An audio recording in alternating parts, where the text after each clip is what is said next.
সমুদ্র আর তিতির পাখির গল্প।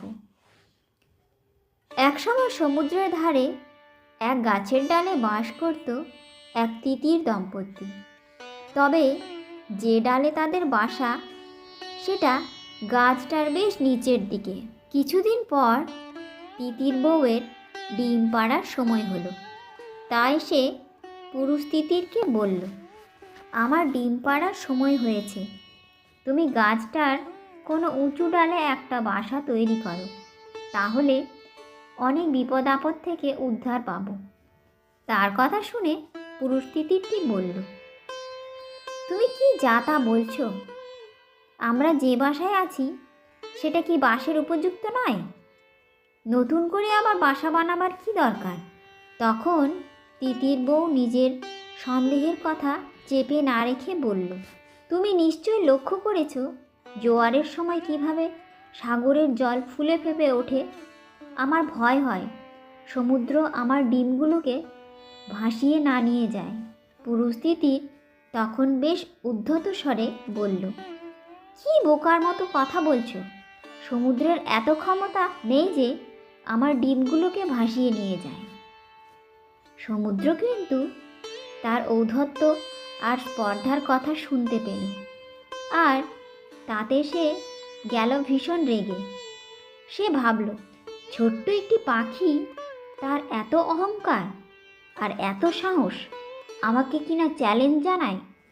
দেখি কি করে ও ডিমগুলোকে রক্ষা করে। এর মধ্যে একদিন তিতির বউ ডিম পাড়ল। এরপর খাবারের খোঁজে যখন তিতির দম্পতি বাসা ছেড়ে বেরিয়ে গেল, তখন সমুদ্র পর্বত প্রমাণ ঢেউ তুলে তিতির পাখিদের ডিমগুলোকে ভাসিয়ে নিয়ে গেল। তারা ফিরে এসে যখন দেখল তাদের বাসায় একটাও ডিম নেই, তখন তারা যেমন অবাক হলো, দুঃখও পেল ততটাই। তিতির বউ তখন পুরুষ তিতিরটিকে শোকে অধীর হয়ে কাঁদতে কাঁদতে বলল, আমি তোমাকে বারবার বলেছিলাম মগডালের দিকে একটা বাসা বানাতে, কিন্তু তুমি আমার কথা গ্রাহ্যই করলে না। যা হোক, যা হবার তা হয়ে গেছে। এখন তোমার জাত ভাই সব পাখিদের ডেকে পরামর্শ করো কিভাবে ডিমগুলোকে ফিরিয়ে আনা যায়। তিতির বউয়ের কথা মতো সে চিল, সারস, টিয়া, ময়ূর ও অন্যান্য পাখিদের ডেকে একটা সভা করল। তাদের মধ্যে একজন বলল, ডিমগুলো ফিরে পাবার একমাত্র উপায় হলো সমুদ্রের সমস্ত জল শুষে নেওয়া, কিন্তু আমাদের মতো ক্ষুদ্র প্রাণীর পক্ষে তা কিভাবে সম্ভব? তখন অন্য আর একটা পাখি বলল, তাহলে একটা কাজ করা যাক, চলো সকলে মিলে আমরা আমাদের রাজা গরুরের কাছে যাই। তিনি নিশ্চয়ই আমাদের এই সমস্যার সমাধান করে দেবেন। সেই মতো সকলে এসে উপস্থিত হলো গরুরের কাছে এবং আদ্যপান্ত সব কিছু বর্ণনা করে তারা বলল, প্রভু, দয়া করে এর একটা বিহিত করুন আর ডিমগুলো ফিরিয়ে এনে দিন।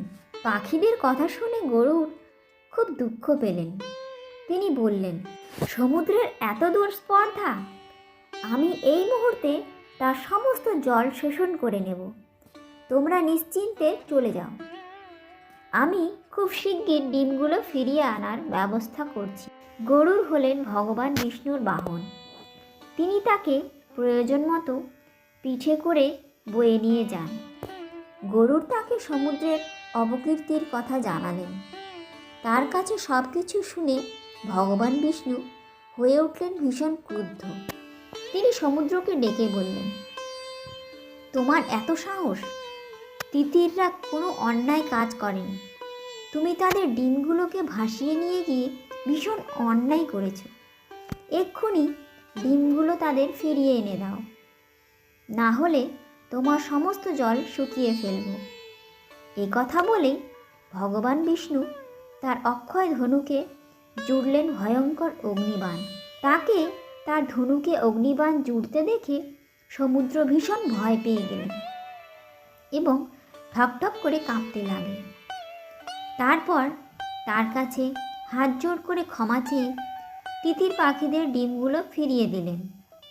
এরপর তিতির পাখিরা ভগবান বিষ্ণু আর গরুড়কে প্রণাম করে তাদের কৃতজ্ঞতা জানালেন।